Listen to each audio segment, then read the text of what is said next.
カッシーさんの口車に乗せられ北の地知床まで来てしまったアラちゃん。氷点下の海を潜ったりクリオネと出会ったりしました。フライト18時間前は潜ることはできないため最終日の今日はランドツアーです。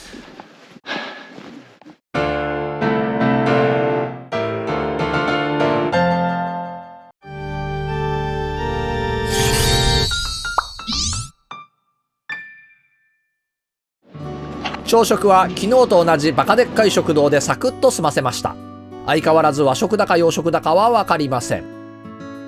売店で発見した北海道限定流氷サイダー、どんな味かってロシアの味です。バスを待つ間ウトロの町の探索に出発。街中は人通りも車通りもほとんどありません。駐在所を発見しましたが駐在さんもいるのだかいないのだか。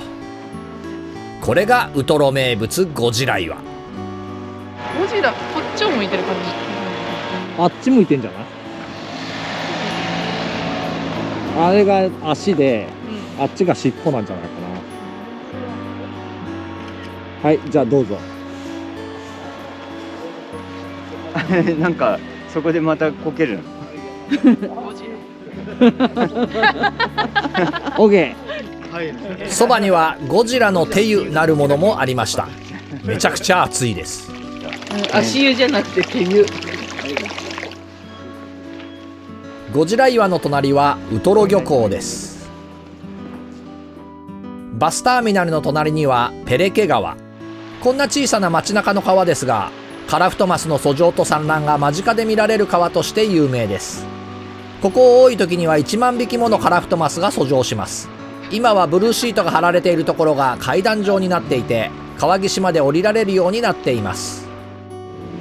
バスターミナルから路線バスに乗って北へ向かいます。冬に岬展望台からウトロの町と流氷が一望できます。これがゴジラ岩。遠くから見ると確かにゴジラです。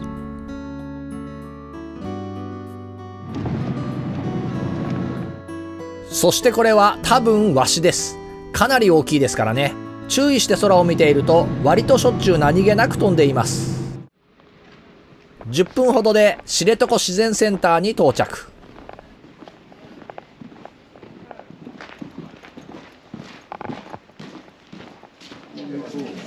いくつかある遊歩道のうちフレペの滝コースを行ってみることにしました。フレペの滝とは川がない滝です。断崖の途中から地下水が滝となっているのです。滝まではおよそ1キロ。雪道とはいえ下りなので行きは涼しい顔で歩くアラちゃん。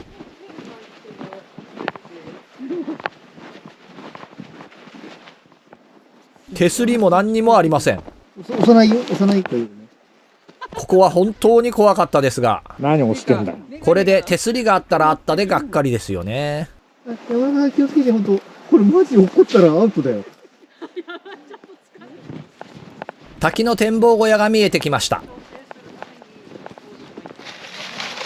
漢字の貸し出しもあるんですね。これがあったら少しは楽なのかしら。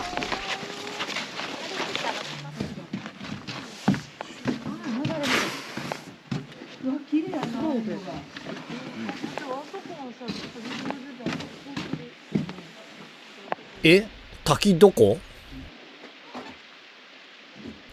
ありました。確かに滝だこれは。うん。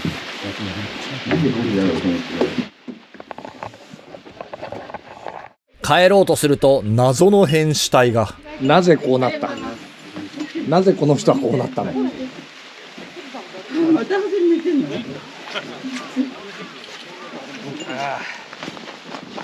帰りは長い上り坂です。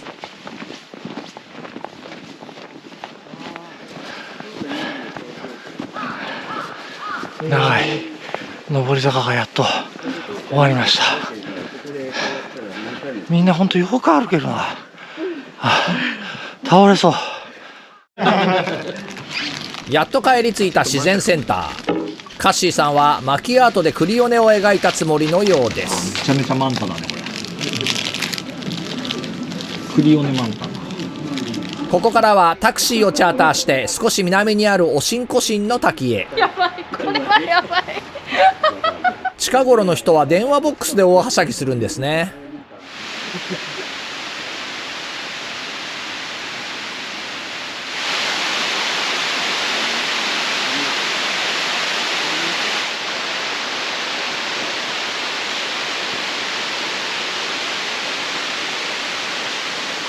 9です、9。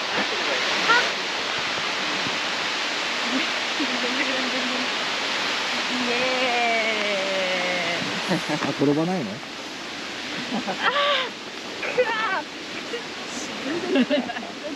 それで痛い痛い痛い痛い。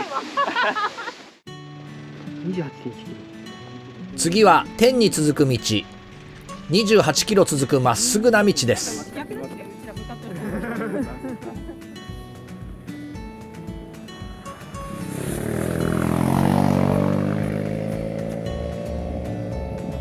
みんなどんどん天国に行っちゃうんだね。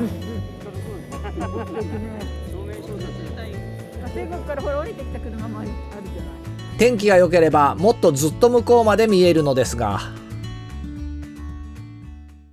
タクシー運転手のおすすめのお店で、お昼ご飯です。何でもある定食屋さんといった感じ。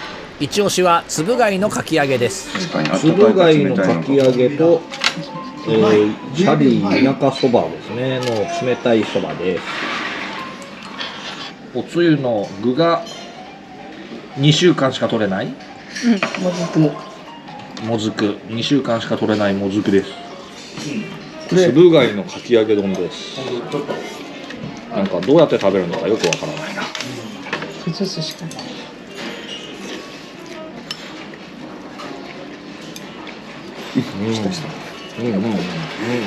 これうまいね。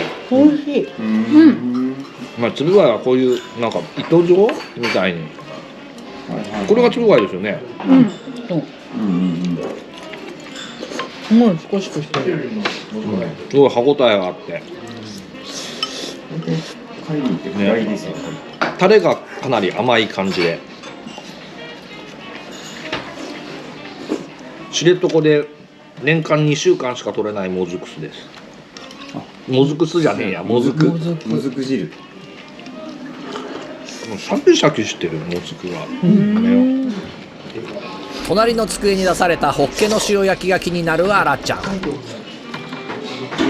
ッケも違うんかな、東京で食うのと。北海道で食べるホッケってめちゃくちゃ美味しいよね。そうなの、やっぱり。居酒屋とかで食べるやつは全然やっぱ違う。なんでだろう、なんで東京持ってくるとまずくなっちゃうの味が落ちちゃうね。魚にしてもトウモロコシにしたってね、きっと一生懸命新鮮なのを東京に持ってきてるんだろうけど、沖縄そばを沖縄で食べないと美味しくないでし確かに。そういうのあるよね。あ、確かにあるね、それってあるね。カップラーメンもキャンプで食えば美味しいっていうのと同じ？それ違う。それ違うか。ょ。人のカレーがダイビング後の後食べると美味しいと一緒。じゃああれは通常食べると美味しくないの？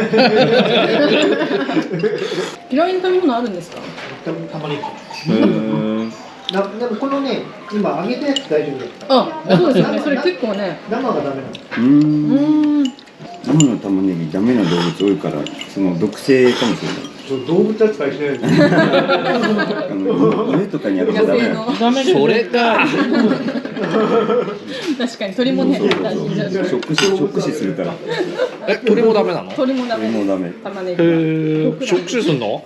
へえ。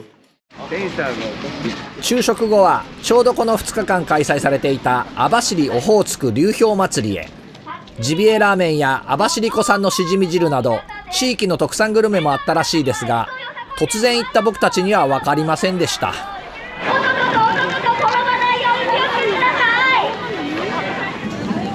市民が作った氷像や雪像も並んでいました。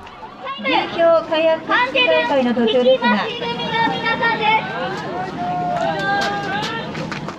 こちらは雪像ですね。映えるんですかね。なかなか盛大に盛り上がっていました。最後は網走監獄です。と言っても博物館の方。刑務所へ行っても何にもありませんからね。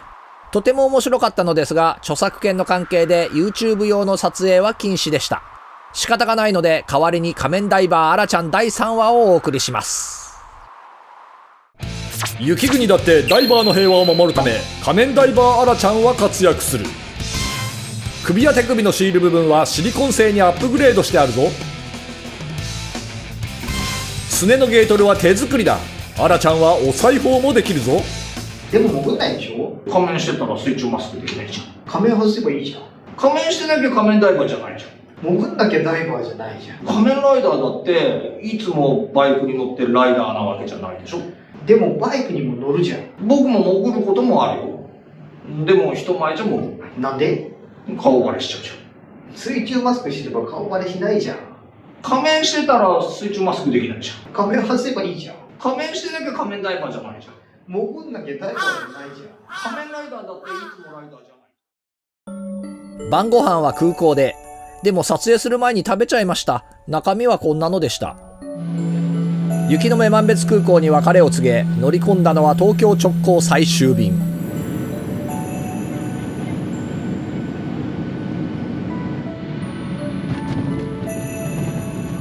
夜の東京に無事帰ってまいりました。